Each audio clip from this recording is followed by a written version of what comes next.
wefebe yi ka Chukwu nụ midazi ogbenye n'ụwa nọ ọ dịzie ka ibu ekpenta ndị mmadụ asọba ya asọbanụ ụmụnna yi na ụmụnne yi fafu yi fezu fafu kọlụ yi n'enu ụwa nụ fapianya bizi donu gwa maka enwere ego ka mmale okwu ụwa bụ okwu ego nụ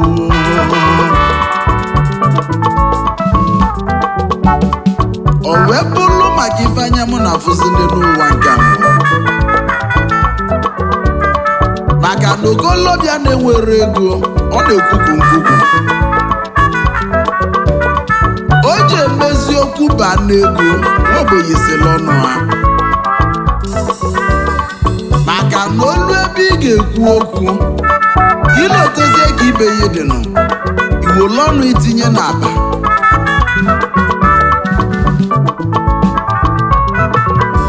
ji wee kwuzienu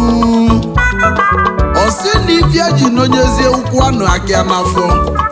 ma ọ bụ na ụkwụ egotara ọlụ mmadụ aka ga-egotele ya ka o ji nonye ụkwụ na aka n'afọ obele abọ wee kwuzie ọsị na afịa bụ onye achọ na mụ maka na onye na-enwere ego ọ na-eji ije nwe okpuru ịzọgodi ya ụkwụ oselụkwụ ha maka na ọ bụ etu ibi ya dị ya ka m ji gwa unu na okwu a na-ekwu n'ụwa tata na ọ bụ okwu ego onye ọbụla chụba ego etinyekwa n'isi n'ebe ị na-achụ ego maka na ego bịa nye bi ụwa ego ga dị anya na o nwere uche ga-aghọta ife m na-ekwu nkwa amala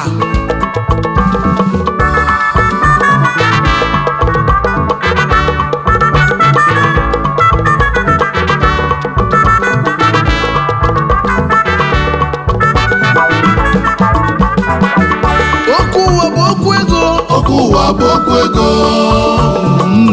okwu ụwa bụ okwu ego okwu ego ka a na-ekwuzi okwu ụwa bụ okwu ego ọ bụ na ị nwere ego n'ụmụnna m ikwu bụ okwu asị n'ọdị ya mana inwezi ego n'ikwụsị obodo abụọla ya aka enwere ego bụ ọrịa n'elu ụwa okwu a na-ekwu n'ụwa bụ okwu ego onye ọbụla chụba ego n'ụka iwe n'ọgbọ ife onye wepụla anya n'elu ụwa donya ya ka ọkụ ya menara ya do n'elu ụwa mama Chijioke jisi ike nnu ebe ndị ọzọ kwuru udo n'ebe abụghị igelu na ịga akelesi mgbasị na Chijioke ekwube ego ife ihe ọlụchukwu ya ka ọ ga-emeli okwu ụwa bụ okwu ego okwu ụwa bụ okwu ego okwu ụwa bụ okwu ego okwu ụwa bụ okwu ego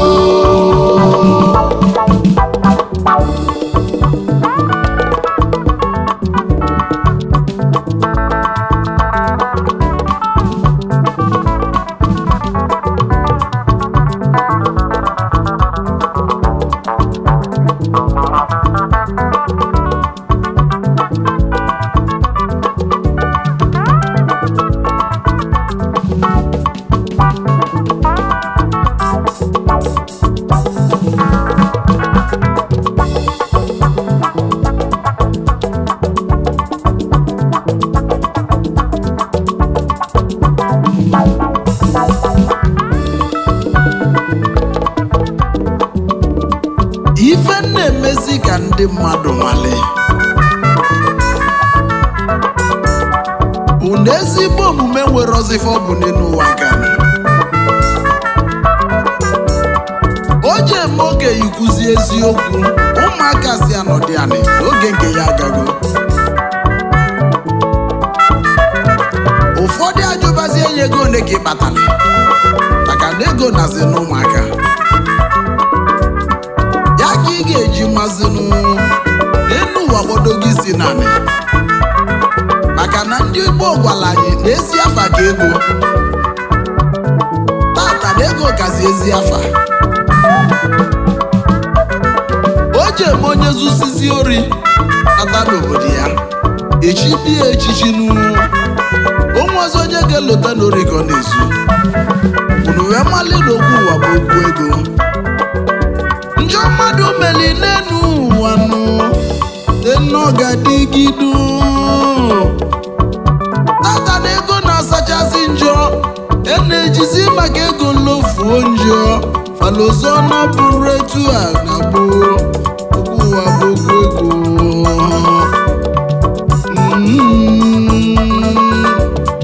yes sir.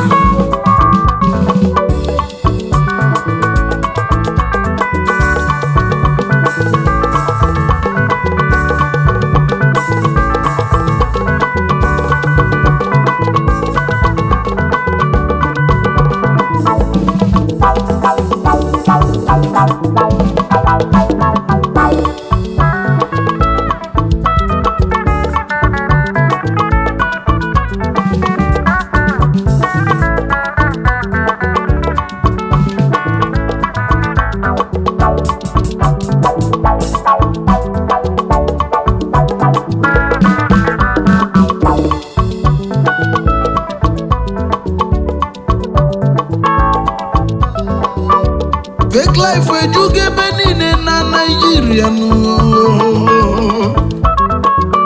ụfọdụ na-ebizi ndụ fa na-ekwesịrị ibinu ọkwa maka ego oyibo apụtazie na soshal midia edebego moto dowe na-ese foto ụfọdụ ewele ego fa ga-eji m ife n'uweli eje na-ege akwa wee na-ese foto fake life gafa na-ebinu ego ga-abụ lunu ị ga-eji zoom yi na ị ga-eji webika nka n'enu ụwa ego ị ga-eji m ife afụla anya ọkwa ya ka iji ese foto o webụ ndị isolugo n'ife a na-eme okwu ụwa bụ okwu ego mana ndị mmadụ amazi na fake life ga-alakwala ọnụ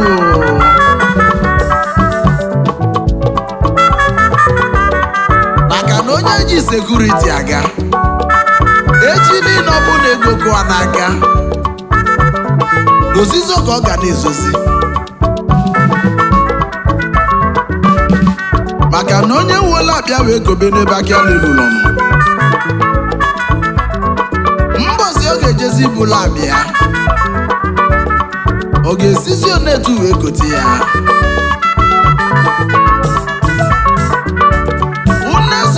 Chijioke nwe onye atani etu ifulu m ka radonu fake life abụrụ mkpamụ ife chinyeli m julu m afọ n'one n'ụwa o nwere onye mụ na ya na-azọnụ o nwere onye nke nwe egwu sekwu ka mmala anya ya nsogbu ga nna jọrọnụ okwu ego ga na-ekwuzi one n'ụwa donu nsọfụla na-agụ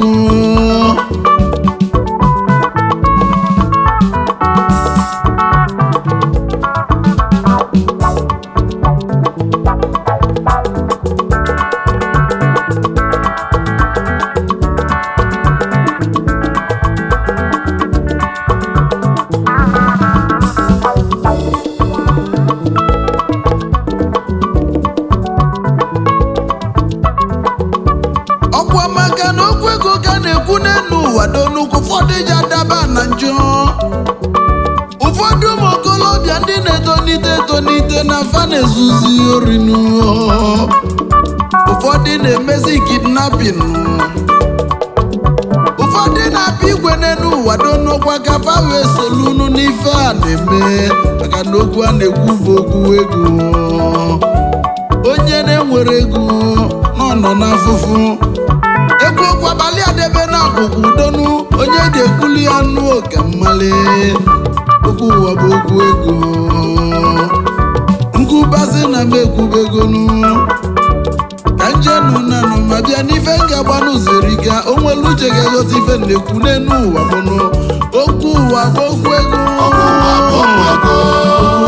okwu ego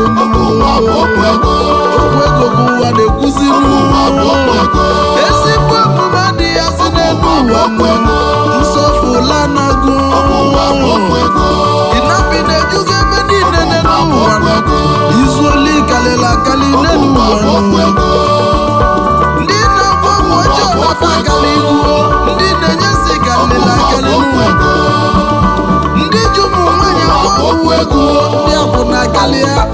onye ọbụla na-ekwu okwu ego ka na-ekwu n'elu ụwa onye chọzila ime mmadụ enu okwu ego okwu ụwa bụ okwu ego n'elu ụwa okwu ụwa bụ okwu ego okwu ụwa bụ okwu ego yes sir.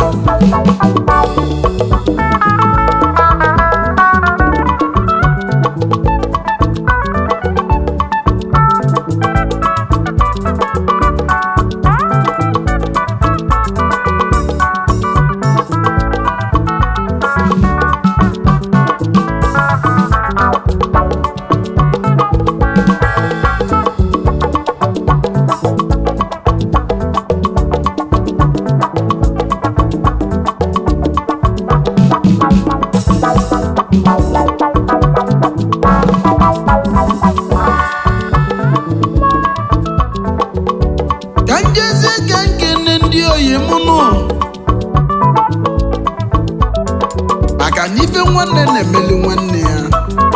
ya ka ya na nwanne ya ji asụ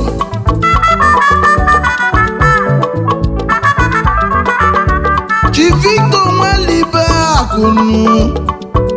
Ikenga na wide mmiri ibili n'onye ọchakwu ga-awawa ezi oyi m ezi nwa eze nyere nwa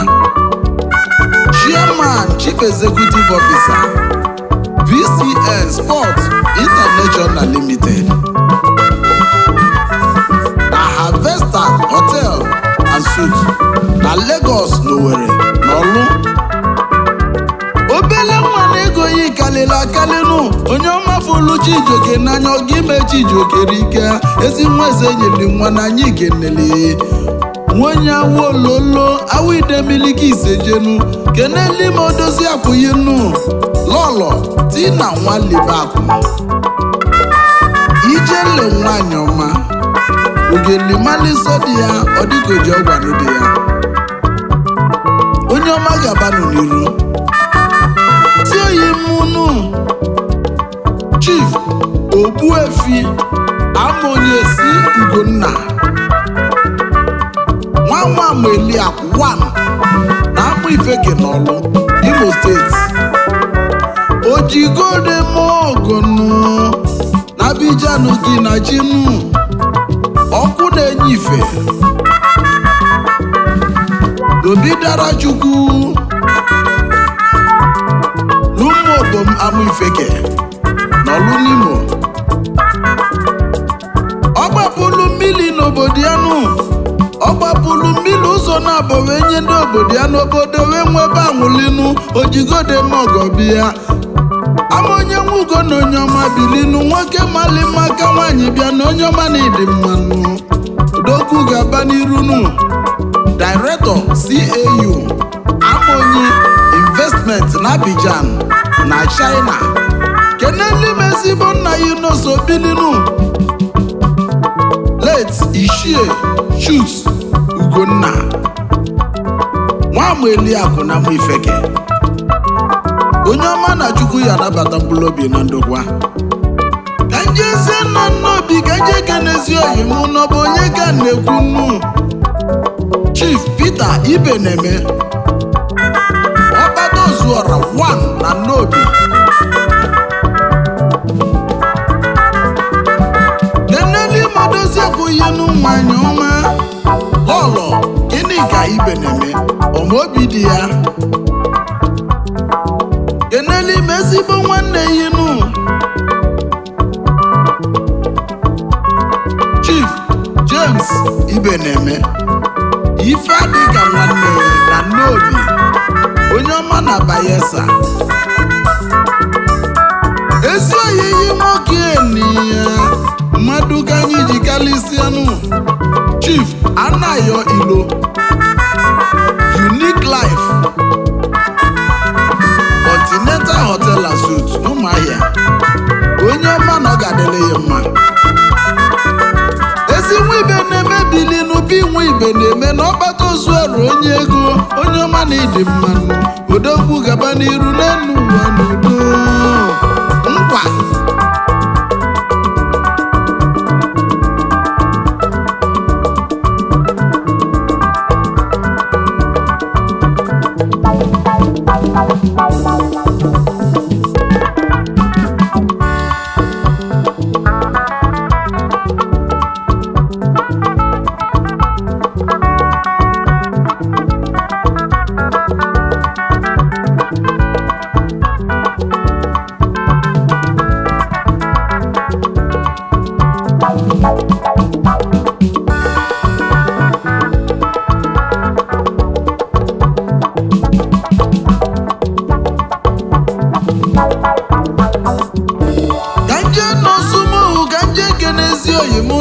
onye ga na-ekwunu Chief Festus Ụkachukwu ezi nwa ọmụ Alonye Mkpume 1 n'Osumohu aka ekpuchi ọnwa Akwezumba Anụnyilonyusia Fesmol Global Resources Limited na Fesmol Properties Limited Fesmol Oil and Gas odogwu n'iso bili n'Mkpume Osumohu ọkalịsịa esighị oyi mụ n'okwu ego ga na-ekwunu odogwu Keneli m odozi agụyinu nwanyị ọma Lọlọ Udoka Christiana ọnwụ Alonye Ejiamatụ n'Osumohu nwanyị ọma n'ihe alaka na-eje n'ụka njezute ezi oyimunu Chief Okechukwu nwa bugwu odogwu Okerobashu nwa Jizọs Urukanachukwu 1 n'ihi ala Nze Urukanachukwu n'ihi ala onye ego Okerobashu bili n'ezi nwa bugwu odogwu nkenkenyi chụlụ igwe enyi ọsọ oyimu Keneli m odozi akwụyinu Lọlọ Yukeria Nwabugwu Osodieme akwụ nwanyị ọma ọ ga-adịla ụmụ nwa kainanụ okwu ụwa bụ okwu ego okwu ụwa bụ okwu ego onye nwere ego n'elu ụwa na ya bụ ụwa na-efesi na o nwere ego na-eme ifesọli ya n'elu ụwa ma nwa inwere ozi gasị ịbara ụlọ ka ndị ji ego wee kwụsị ịpụta ka ime ife n'elu ụwa ime egwu obodo amụọ ya onye ji ego pụta ọgwụ egwu obodo akụba aka maka na ego ga-adasịsị n'elu ụwa okwu ego ga na-ekwu okwu ụwa bụ okwu ego okwu ụwa bụ okwu ego iji dị ego ntatasị ga-ejebe ejiri isi ga-ejebe ozugbo ozugbo n'elu ụwa bụ okwu ego ka n'okwu ụwa bụ okwu ego